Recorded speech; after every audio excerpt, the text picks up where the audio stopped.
Greetings, Internet! Welcome to episode number 195 of the Comic Watchers Show. I'm Matt, this is Chad, and with us this week is the fabulous Mr. Steve Fox. He is here to talk to us about Dark X-Men.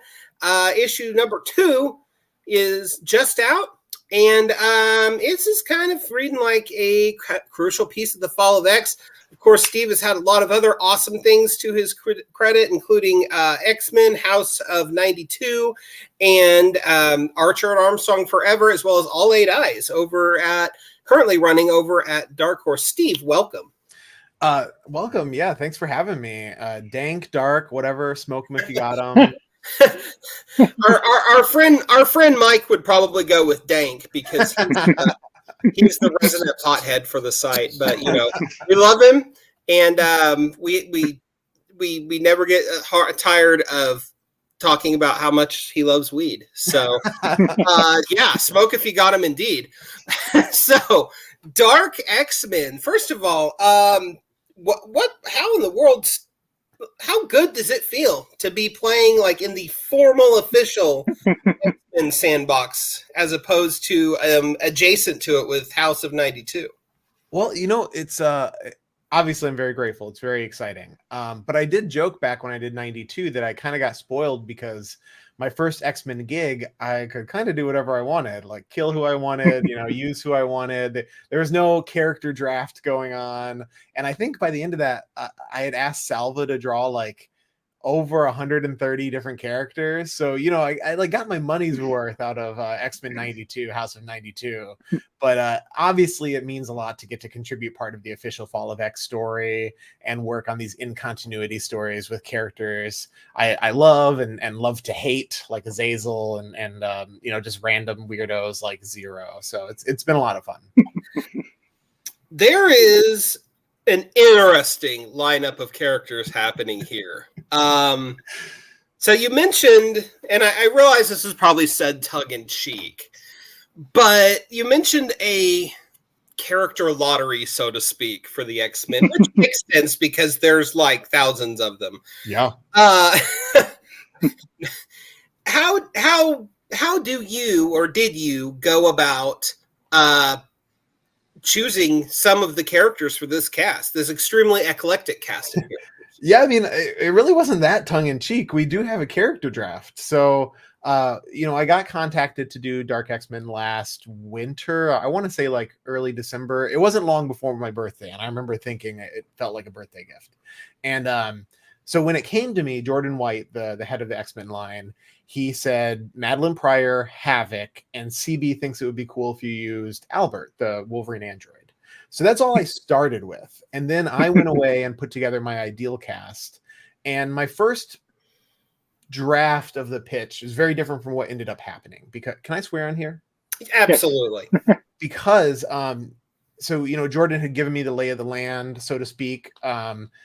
But I did my first draft, and then he said, I don't think I accurately told you how fucked mutants are during Fall of X. So that kind of changed quite a bit. But yeah, I got to go away and choose my cast for the most part, and I really wanted to pick monsters. Like if the idea was to do a Dark X-Men that was more horrific, more gothic, I wanted characters who would really never be X-Men under any other condition. And then we all got together later on to meet and say, okay, is anyone using this character? Is anyone using this character? And the purpose was twofold. One, to make sure that, two of us didn't have extremely crucial Emma Frost plans, but also to make sure that important characters were covered. So I think I've said it elsewhere. It's not too inside baseball. No one had a Gambit idea. And we wanted to keep Gambit in the books. And Jerry suggested that I take him for Dark X-Men and that he'd be a good fit. And he ended up becoming really... He walks that line. Yeah, but as I've said elsewhere, because Maddie's team is so messed up, Gambit actually emerges as like the knight in shining armor compared to some of the other ones, which ended up being a really cool dynamic for me to play with. So it was a little bit of, hey, there's no conflict, and a little bit of, hey, everyone's covered who needs to be covered. I will say this, in terms of character lottery, or draft, excuse me, I think it would be a safe assumption that nobody had plans for Azazel. You're correct. He is, that's a bold choice, my friend. I don't feel bad poking fun at it because Chuck Austen has a very good sense of humor about his run on X-Men at this point in his life. I think a lot of people know that he went on to do a ton of cool TV production and everything. Like, Chuck's fine. And I think he can laugh at some of that. So that's why I poke fun at Azazel. Well, let's be real. Like, I am actually reading the Chuck Austen run for the first time now. I'm kind of somewhere in the middle of it, and it is nowhere near as bad or whatever. No, picture pejorative as people want to make it out to be. Like, is it perfect? No, it's got some rough edges, but come on. Like, there are worse runs of X-Men by far.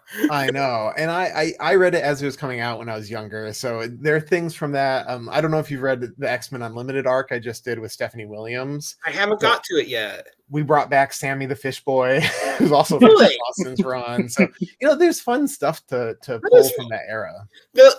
Here's this is just kind of my take as someone that's had 3 decades of skin in the comics reading game. Is there's not anything that can't be mined or any character that can't be mined for great storytelling.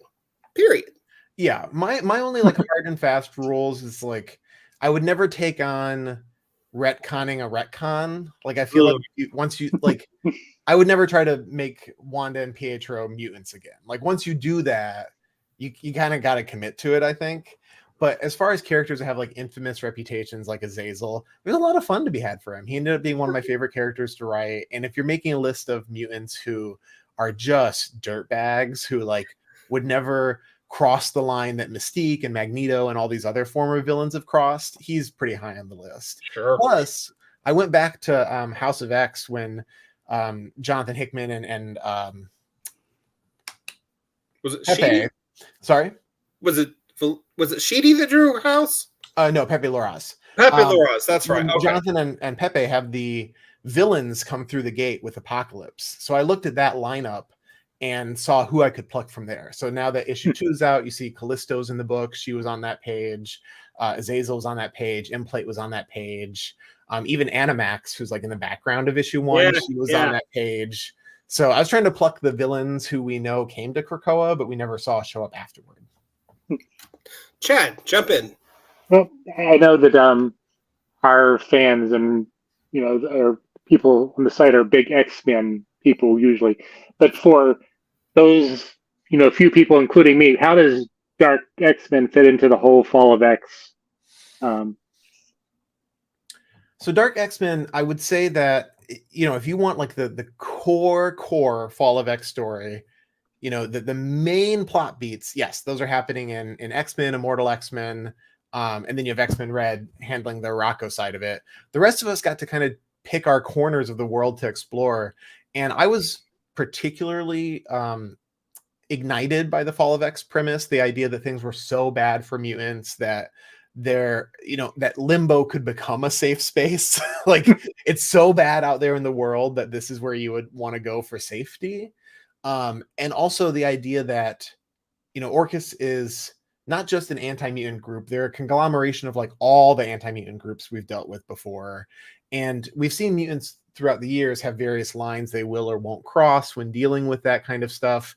Maddie's group has none of those lines. So it's been kind of cathartic to write a group of mutants who they don't care if there's a threat of like, oh, well, we'll kill humans if you step out of line. Maddie doesn't care. Like, this is not, Implate's not worrying about this. They're not thinking, oh, well, we must be better than them. No, they're going to destroy them by any means possible.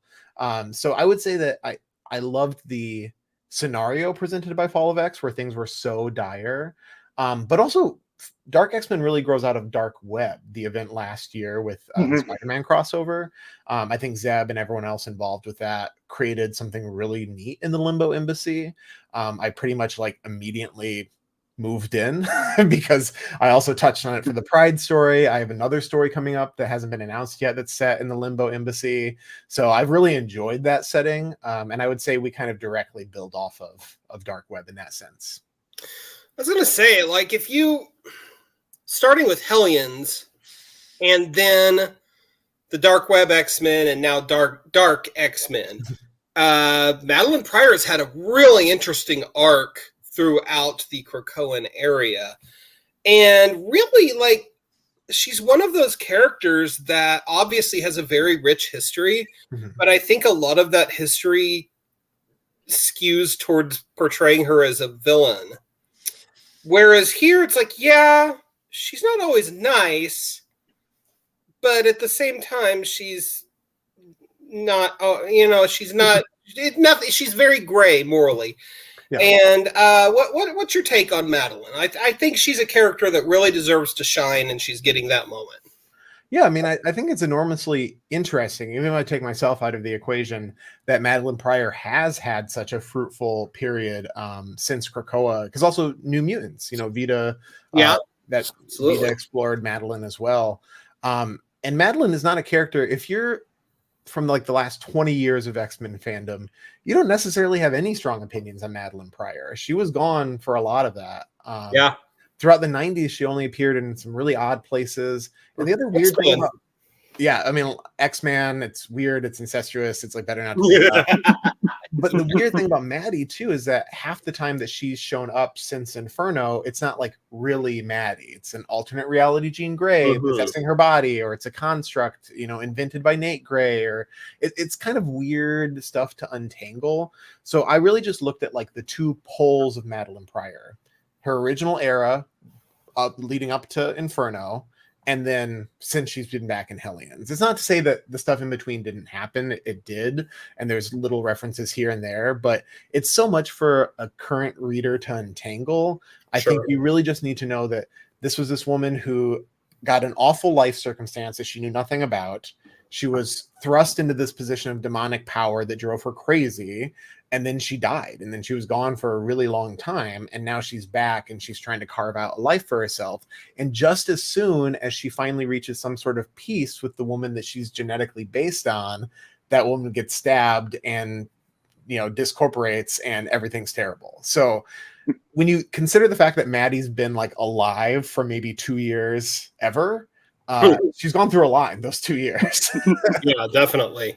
And my read too is, I don't think Madelyne, she's had her insanity stories, and that's something that is almost like a vortex that really strong female characters tend to fall into. Wanda, Jean, Maddie. Yeah. The idea that these characters who are so powerful, they're going to lose control of their emotions, they're going to lose control of their better judgment. And I think that it's been fun to explore the quality of Madelyne's judgment, but she's not crazy. She's not losing the plot. She just does not necessarily have the same priorities as other X-Men team leaders. Right. I can get behind that. Now, speaking of other X-Men team leaders, the other side of Maddie's coin right now is Havoc. And Havoc is clearly not in a good place. He's a very far cry from old school X-Factor team leader Havoc. He's been through a ring or two, though. So what's your take on that dynamic? Because in issue 1, especially in the backup story, it's not super healthy. I don't know what you're talking about. I think they're the model of a beautiful romance. Jokes aside, I would argue that it's not that different than original X Factor Havoc. I mean, one of his biggest storylines in X Factor is getting overwhelmed and quitting and going to the beach. Like Polaris had to go collect him and be like, hey, are you going to lead this team or not? Right. And I think that Havoc, he's kind of got perpetual younger brother syndrome. Absolutely. So unfortunately his defining feature.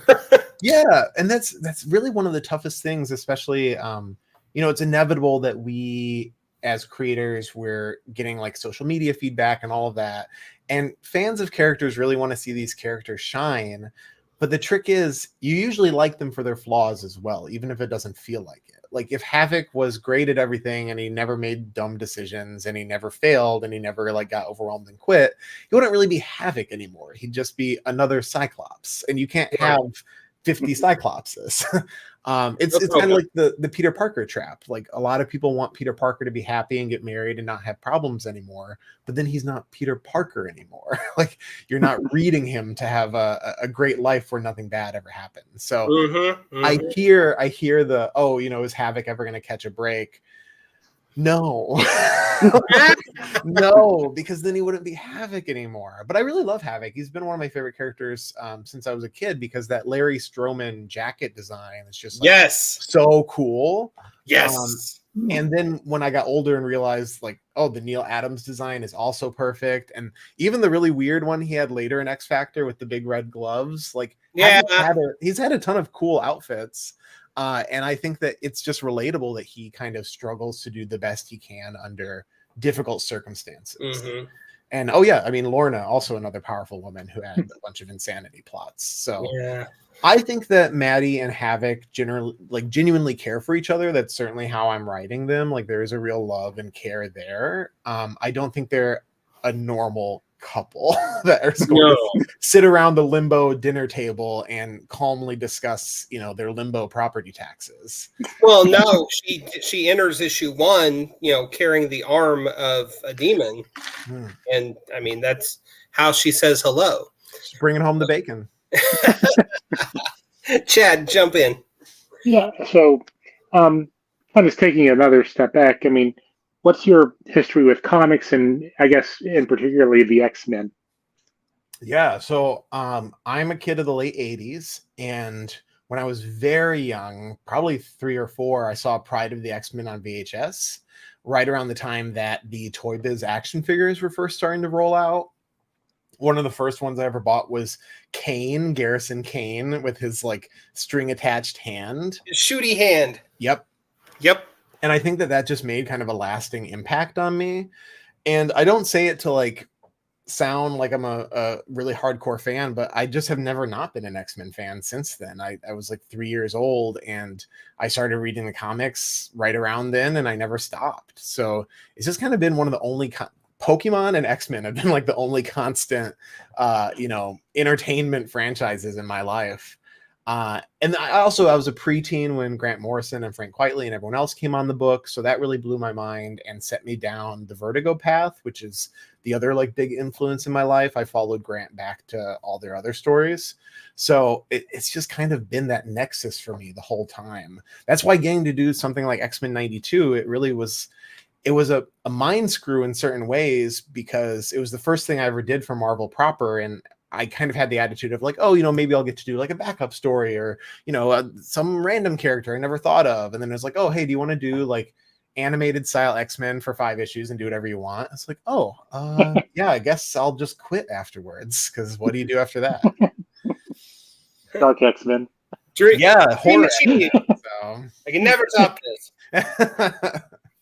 So, speaking of miniseries, I can't help but notice that 10 out of 15 X-Men titles right now are miniseries. Now, I know you can't say anything about what's coming up in January and was strongly hinted at, but at least confirm that there's a fun reason for the fact that everything is kind of fragmented right now.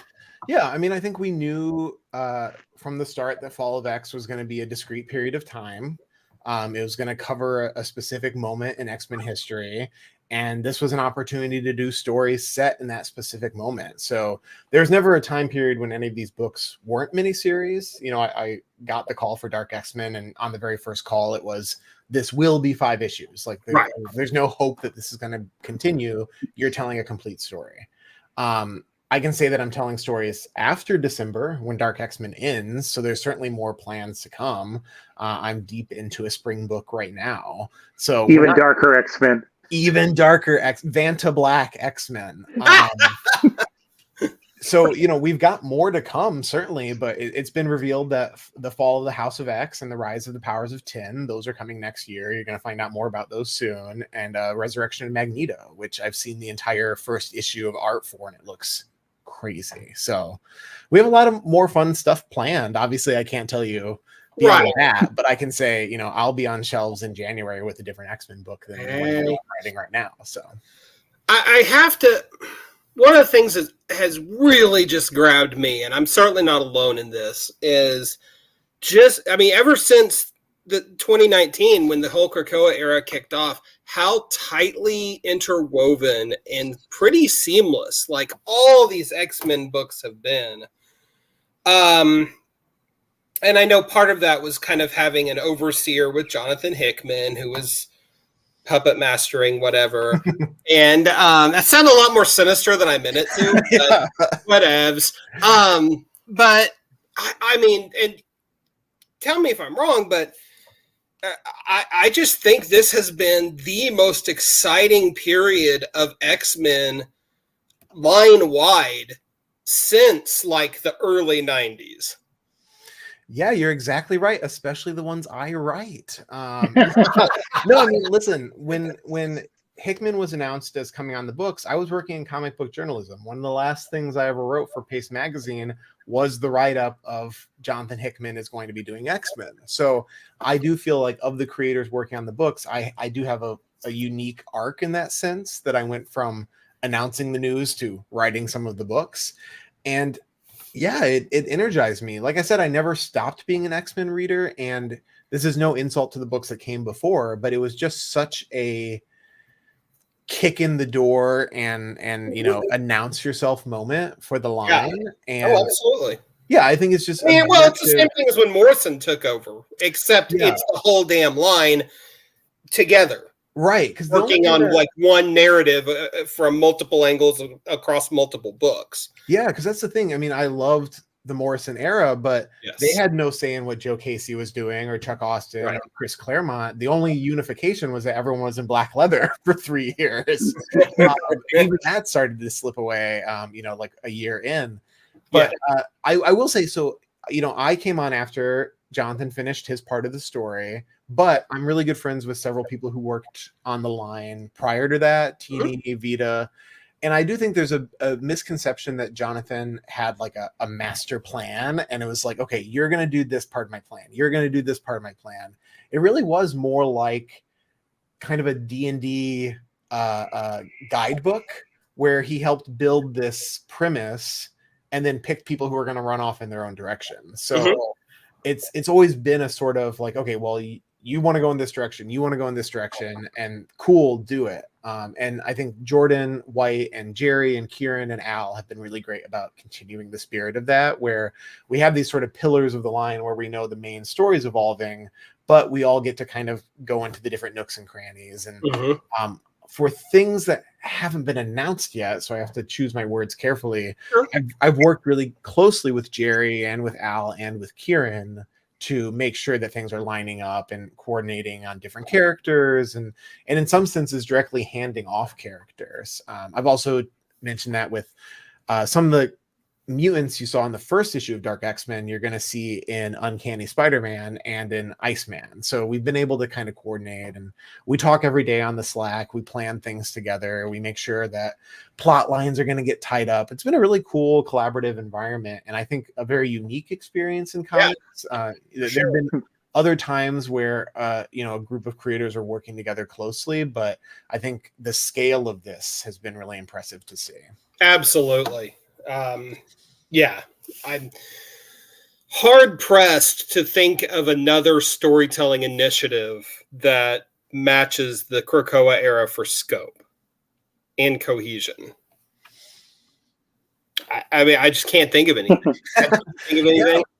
Because usually it's kind of like maybe someone's going to set the premise and then everyone runs off their own direction. Right. We've been able to like trade back and forth and, plan that payoff's going to be here for this and that. It's been really cool. And especially for someone who, I say I'm like younger in my career, and I am, but my first publication was like a decade ago at this point, but it's still been really cool to kind of have this, mentorship by osmosis of seeing like Jerry work and Kieran and Cy and everyone else on the line and get to see behind the scenes on those things, which is not something you would normally get in other segments of comic publishing, where you're going to see their scripts, you're going to see how stories develop, you're going to see how things are plotted over the scale of years. Tom Brevoort's coming in next year. I realize he's not there yet, but has his imminent arrival had any effects yet in the X office? No, I mean, I have to choose my words carefully here because things will get revealed, when they're supposed to be revealed. More than fair. But I can say that no plans were altered. and we knew this was in the works. Yeah. So I think the way it got rolled out was a surprise to some people, and it was kind of funny. I think Tom acknowledged as much on Facebook, but nothing got altered with that news. Okay. Fair enough. Fair enough. Chad. So we're only 2 issues into Dark X-Men. So no giving away any spoilers or anything like that, but were there certain like stories that you wanted to kind of work in but maybe weren't able to, or characters that you wanted to borrow from somebody else during this period of the Fall of X?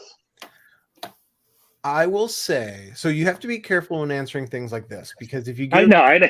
Yeah, if you give readers too much to speculate about what could have been, they're going to start judging your story against imaginary versions of it.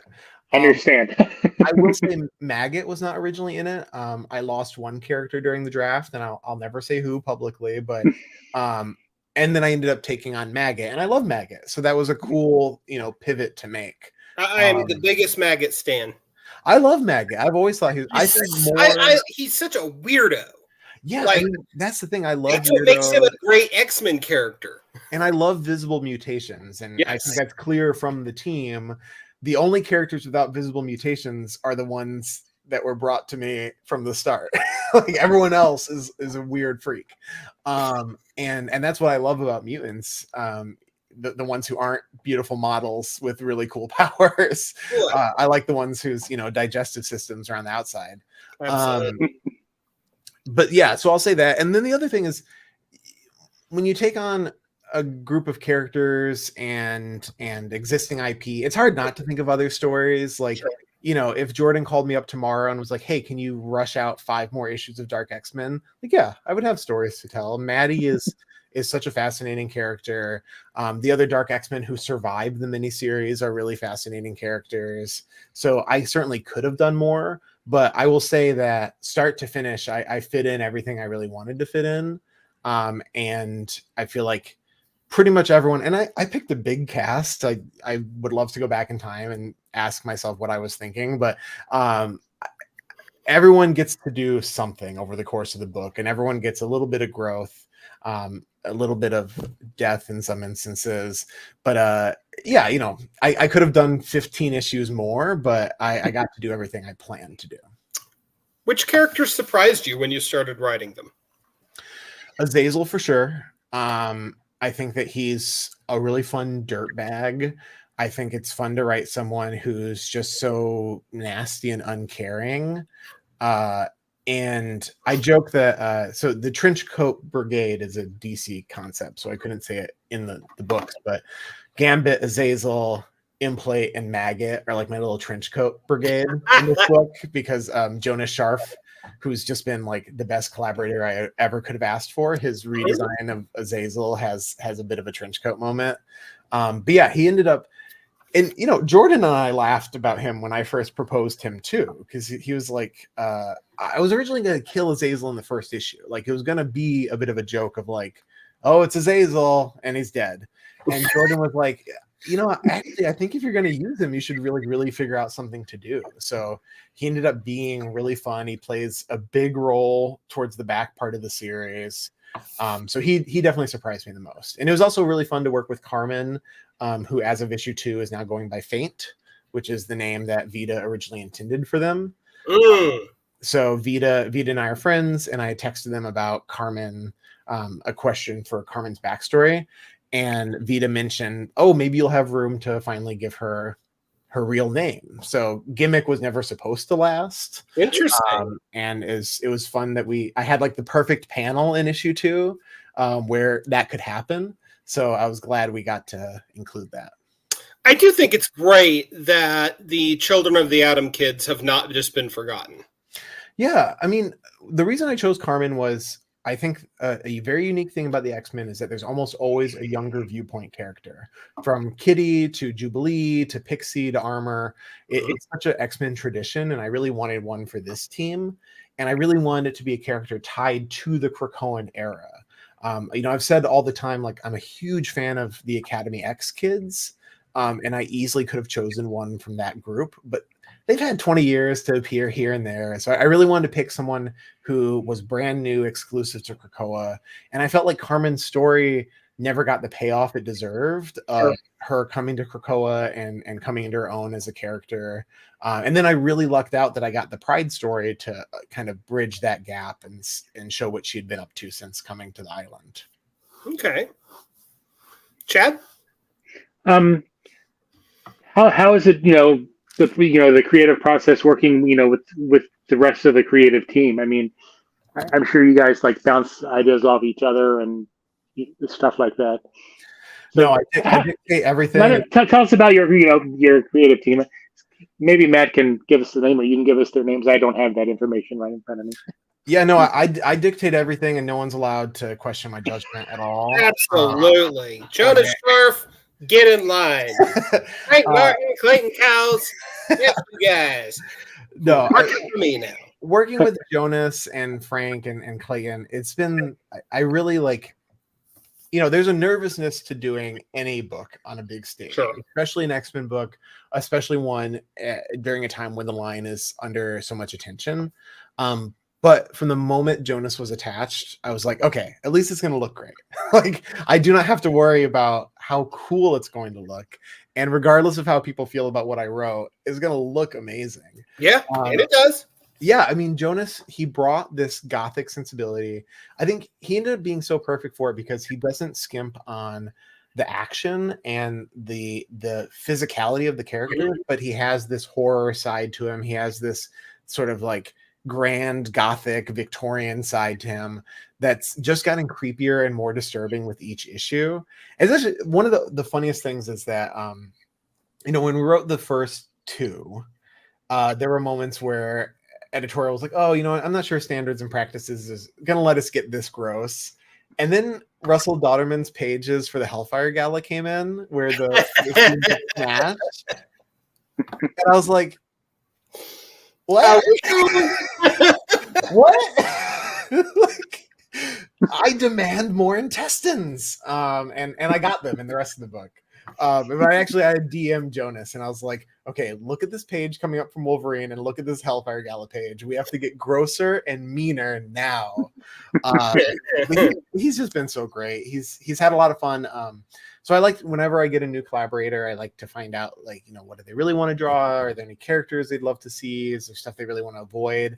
And Jonas told me he loved the limbo of it all. So a lot of the back half of the series takes place in the Limbo Embassy, and embracing that setting a lot because he had so much fun, with the little demons in the corners and the weird architecture and all of that. And Frank, the colorist, so he worked on Dark Web too. I was really excited to get him for consistency's sake, but he's also been so engaged and he has like so many cool justifications for his color choices. And it's been really fun to see him work. Because, I also edit books for James Tynion.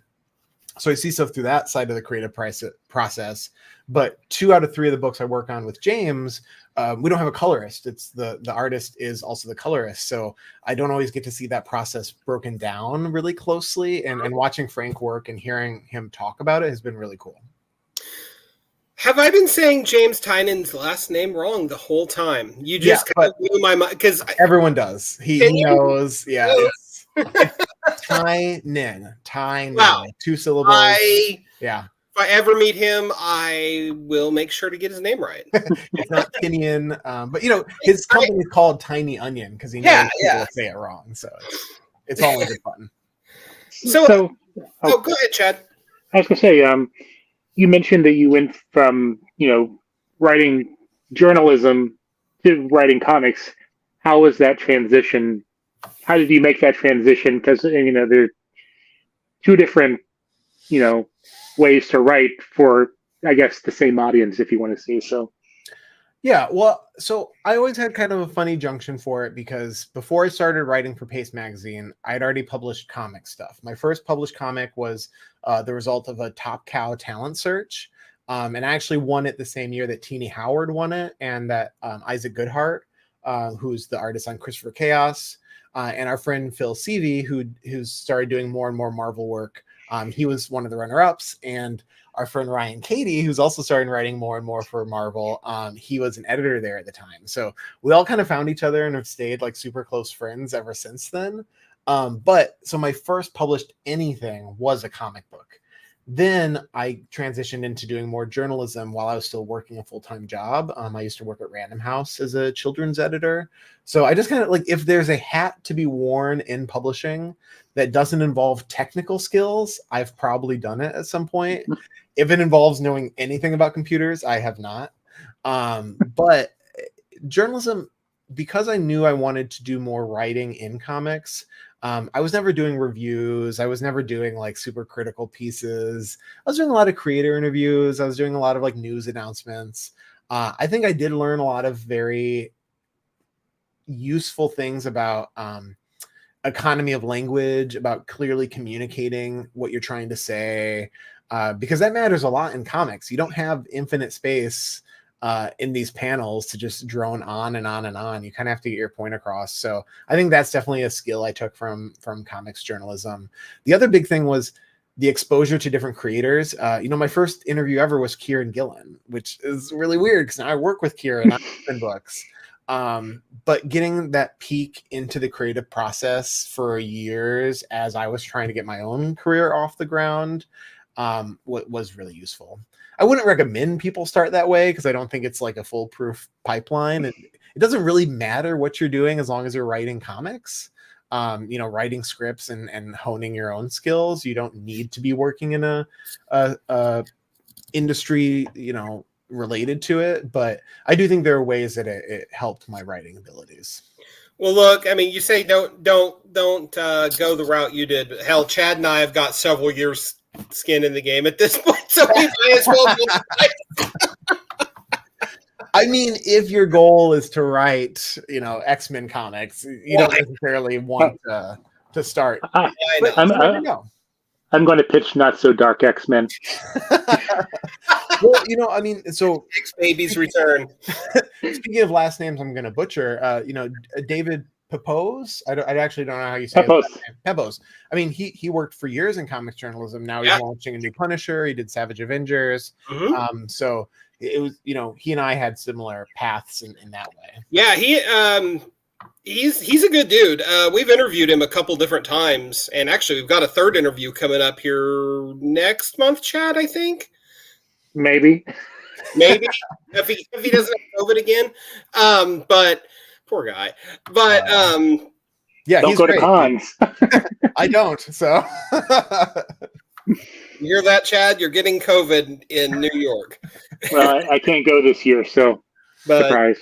He's a really good dude and endlessly inventive. And I think like you and he both kind of remind me not just of your career arc, but the fact that there's a lot of untapped potential in these margins of comics that hopefully, successes like yours and David's are maybe going to open some people's perspectives to looking outside of the normal milieu, as it were, to some other possibilities for writers, editors, whatever, right? Yeah. I think especially, it used to be so much more challenging when we were less connected digitally. It's like you got to go to cons, you got to meet face to face with editors, you got to do this, you got to do that. I think that it has democratized in a lot of ways, which also makes it challenging too, because you have more seats at the table. Yeah, but I've never looked at other people as like competition. Right. And no, I mean, I think you're exactly right. Steph Williams, who I just collaborated with, she did fan comics. She did podcasts about comics, and that moved into her doing official Marvel work and official DC work. So there are all sorts of different avenues you can end up finding yourself going down. Yeah, most definitely. So let's move a little bit outside of X-Men. And let's jump over to Dark Horse, where you currently have all 8 eyes going. And correct me if I'm wrong. I believe it's an 8-issue miniseries. No, it's 8 eyes, but 4 issues. 4 issues. Yes, Okay. we're all done. We're all done. We're all done. My mistake, your fault. But how was your experience working at Dark Horse? And why Dark Horse? Why not Image or Boom or whomever? Yeah, I mean, I had a great time putting together All 8 Eyes. So the genesis of All 8 Eyes was James Tynan and I put together a book called Razor Blades, the horror magazine. So that what horror, if you don't enunciate fast, it sounds like a very different kind of magazine. We put together that book in the beginning part of lockdown because we realized a lot of our friends and colleagues had no work. Because if you remember, there was a period of time where a lot of comic publishers went pencils down. And it didn't end up lasting for a long time, except for a couple publishers. But, we knew we had a moment where we could try to do something cool. And one of the stories I worked on for Razor Blades was called Diamond Eyes. And that was a spider horror story that I wrote. And I reached out to Piotr Kowalski, whose work I'd always admired, but I didn't know him at all. It was just a cold DM. I was like, hey, do you want to do a story together? And thankfully he was down for it. So we put together, I think the original story ended up being 16 pages. Excuse me. And I call it kind of like a proof of concept story. We did it to be complete so that if all you ever do is read the version of Razor Blades, cool, you got a story. But we knew that it was a world we wanted to do more in. So not long after that was done, we took that and we made a bigger pitch out of it. And Piotr had worked with Dan Chabon at Dark Horse before. I've always admired Dark Horse because they've been one of the publishers most consistently committed to horror, going back to the 90s. And especially, the Hellboy extended universe and Richard Corbin and all these other creators that they've worked with. So it was on my horror dream list to get to do something at Dark Horse in the horror genre. And Dan went for it right away. So we got Piotr back and we got Brad Simpson and Haas Otzmain Elhouse, so the whole creative team. And we took that seed of a story from Razor Blades and did an original, longer version.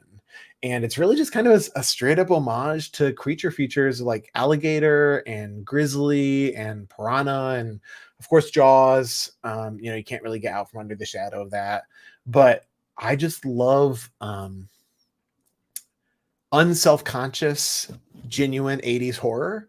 And we took kind of that spirit and put it into the early 2000s. And it was always meant to be not like a rebuttal of elevated horror, but the idea that like everything is a metaphor for something else. And trauma. No, they're big spiders. They're big, gross spiders. And we're going to have some fun with this premise. And, we'll talk about some social stuff too. But the ticket here is big gross spiders, and Piotr is such an amazing artist for it because he comes from that European sort of like band dessinée school where you're drawing extremely elaborate settings, the grime on every brick. And I knew that was really I'm going to counteract myself and sound really pretentious, but New York is a main character of the book. And so having an artist who is really going to ground it in a very tangible New York City, very tangible turn of the century New York City, and make the spiders feel real and anatomical and like there's gravity and weight to them. So I just couldn't be more thrilled that we got to do it with that creative team. Of course, on the other side of all that 80s horror, you've also have a lot of kids' comics and children's books to your name. Pretty interesting. How in the world did you make that pivot though? Because it seems a little, not completely, but maybe a little inorganic from like literally everything else that we've talked about this interview. Yeah, I mean, there's kind of been no pivot. I still do all of that stuff. Yeah. I got started in children's because when I graduated college, I ended up working at Random House Children's Books for 5 years as an editor. And the way a lot of people start writing licensed children's books is that they get assigned internally. And that's not what happened to me, but a friend of mine who had previously worked at Little Brown was doing Transformers books. He had a kid and needed help, so he brought me on to help with those. And I kind of just took off running.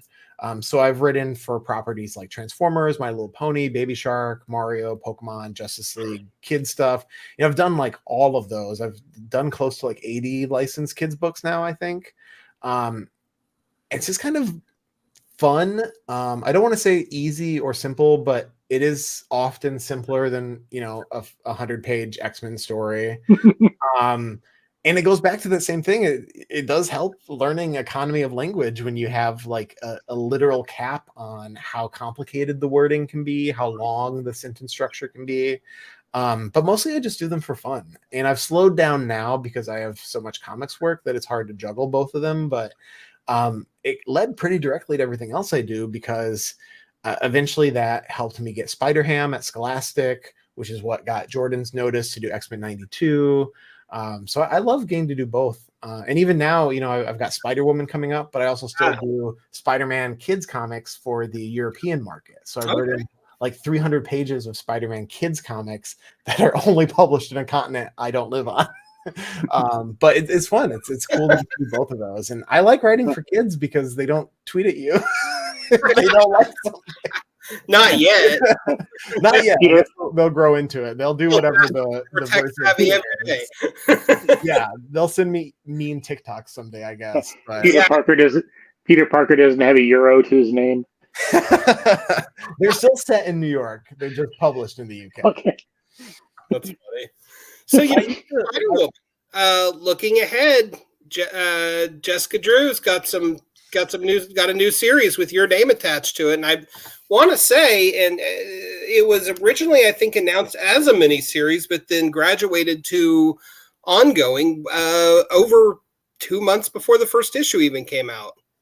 Yeah, well, I knew the hope was for it to continue, and I wasn't supposed to know, but I knew because let me see, what's the safest way for me to say this? Someone else involved was like, "Oh, I heard that one might be ongoing." I was like, "Oh, well, I didn't hear that, but fingers crossed." And also, if you notice, we're the only one not called Gang War in the title. Mm-hmm. So like, okay, there's definitely at least a chance that this is going to do what the Dennis Hopeless book did, because if you remember that spun out of an event tie-in and then continued for quite a long time. But the story of ongoings is true across the board. They only exist as long as there's reader support. So I hope that we get to tell stories for issues to come. But if nothing else, I know we have a really cool Gang War story coming, issues 1 through 4. And I've been working with Carola Borelli on that. She's been such a fun collaborator. She's bringing such a fun attitude and sass to Spider-Woman. But we're kind of bringing her back to, Jess has had very different eras. Mm-hmm. And we're drawing most on her time as a private detective, her time as a spy, doing a little more street level stuff. I love it. I love it. I just think that's been what's fun about Jess. That's been a unique thing for her. She's a spider character, but she's not a spider character in the same way that some of the other ones are. And what I love about her is that she does have this kind of grittier, hitting the pavement side to her. So that's really what we've been exploring in the context of Gang War. And depending on how long we get to go, we have some really fun stories planned after that. That's so great. I mean, she's a beloved and kind of underutilized character in that she's not perpetually in print, right? Yeah. She also, so back to the havoc of it all, she's one of those characters that just debuted with a perfect costume, and that goes a long way to establishing someone. That original Marie Severin design is just so iconic. But yeah, you're right. She doesn't always appear in books, but she's so fun that even when she doesn't have a title of her own on shelves, she ends up floating around Captain Marvel or floating around an Avengers book. So she hasn't really been gone for too long, but it's cool to bring her back in a book that has her superhero name on the front. Yeah, I don't even think it hasn't even been 2 years since Carla Pacheco's run ended. So yes, which was just fantastically fun. Yeah, it's also really cool that she and Perry Perez got to do 22 issues together. I don't think there was ever 21, 22, something like that. Yeah, it's cool to see a creative team that consistent. Mm-hmm. You don't see it very much anymore. Yeah, it's hard to do scheduling wise. And a break of an issue or a different artist for the next arc. But yeah, Perry Perez, bam, bam, bam, bam, bam. Workhorse. Yeah. Gotta love it. So, do you have a history with Spider-Woman? I just have always loved her because of exactly what I just said. Like the costume was so cool. When I had the toy as a kid, she really stood out. And I liked Julia Carpenter too. But if you're thinking kid logic, I was like, oh, okay, this is like She-Venom, I guess. Because she's got the costume kind of inspired by that look, Right. or vice versa. But Spider-Woman always stood out as like, oh, she's kind of weird and different. This is cool. And then I was the perfect age for her renaissance in New Avengers and Invasion and all of that. So when I was a preteen going into my teen years, Jess just was one of the most prominent characters in the Marvel universe. Yeah. And she's got such a clear, confident voice. She's been really fun to tap into. And it was intimidating to get to because, like you just said, Carla and Pere, they had such a consistent run. Dennis Hopeless and all of his collaborators had such like a monumental impact on her. And then you go back before that and it's Bendis for like 10 years. So it's kind of hard to Crap, how do I feel stand in that shadow. Yeah. But once I like figured out my way in, I was really excited to get to work with Jess. And my goal had been to do a solo book. So I've done a lot of team books, and even before that, Archer and Armstrong, it was like a duo dynamic. And I was really itching to do a book with one protagonist. So it was really cool timing and really intimidating, but exciting to get Jess. Sure. Chad? Well, you seem to be, into the Marvel universe. Are there any DC characters that have given the chance that you would maybe want to play around with in that sandbox? Yeah, I mean, as a kid, I've always been a Marvel fanboy. Like I can't lie about that. But periods of my life, DC has had a huge impact. And one of my favorite books of all time was JSA. From Goyer through to the end of that run. That had such a huge influence on how I think of like legacy characters and big casts and everything like that. So yeah, I mean, I love all sorts of DC properties, especially like the former Vertigo properties. I was actually just talking to James the other day about like, I feel like Animal Man is one of the most intimidating gigs in comics because the runs that have happened so far are so good. But I also could not stop myself from trying. Like if I got the opportunity to try, I will pay to see that. Well, yeah, thank you. I would pay to see that. I'll be like, oh, I'll pay you. I will say it's a very long time from anyone seeing it, but I've signed DC contracts, so I'm not, I'm not distant from that. I'm not exclusive anywhere. And I do love the DC universe as well. I'm excited to explore different corners of it. But for the foreseeable future, I'm very busy at Marvel and really excited. Sure. Yeah. Chad, you actually kind of took that next question away from me. So that's why we work so well together. Yeah, you're not wrong. Like, thank goodness old Mike the Weedhead's not here to mess our vibe up. So Steve, like, you've really just hit the jackpot in a lot of ways in a short amount of time for comics. When you look back at how far you've come in such a short amount of time, I mean, what are your thoughts on that? Are you worried that maybe you're peaking early in your career? And well, I am now. Thanks. No, I mean, it's on one hand, you have the joke that like it takes 10 years to be an overnight sensation, right? Sure. Like, it truly next year will be 10 years since my first publication. So it's not like it feels like a rapidly short amount of time. But I'm also completely aware of the fact that my work at Marvel has snowballed really quickly. I try not to think about it too much beyond what's directly in front of me. That's kind of my life attitude in general. Like, I like to be prepared for what's coming next, but I don't like to overly anticipate it, if that makes sense. Yeah. Right now, I'm just enormously grateful that I'm getting to do so many books there and getting to tell so many stories there. If there comes a time in 3 months where, every editor loses my email, then I got a couple thousand pages in, and that's pretty cool. Like that's really insane, actually. And I'll just be excited for that, and I'll figure out my next journey then. But hopefully it's something that is just able to be sustainable to the extent that comics is ever sustainable. That's also why I wear multiple hats all the time. I have a large kids contract at First Second that will be rolling out like 2025 to 2028. So I work with James on all sorts of projects. So like I know I have things going on for years to come.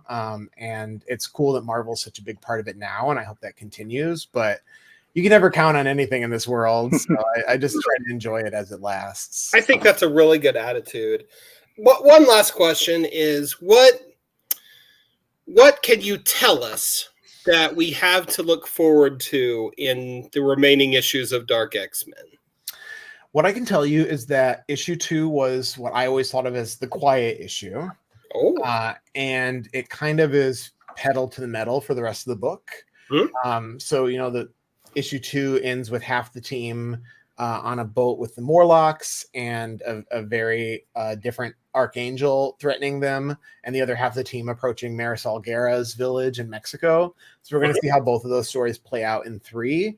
And I can't tease a lot about 4 and 5 beyond Orcus's side of things really escalates as they put the pressure on Maddie in the Limbo Embassy, and we get pretty fire and doom by the end of it.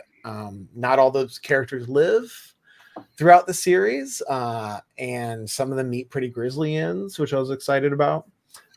And also Chasm appears. He's on the cover, so that's no big spoiler, but Ben Reilly gets to pop in. He was imprisoned in the Limbo Embassy at the end of Dark Web, so it would be kind of weird to do this book and not mention him. So I'm excited to have that cameo in there. I'm a big fan of Ben Reilly. So yeah, I mean, a lot of fire and brimstone, blood and death, and a Maddie off, because we have 2 Madelyne Pryors. We do, and it's a little weird like that, but it was hard to figure out. Right?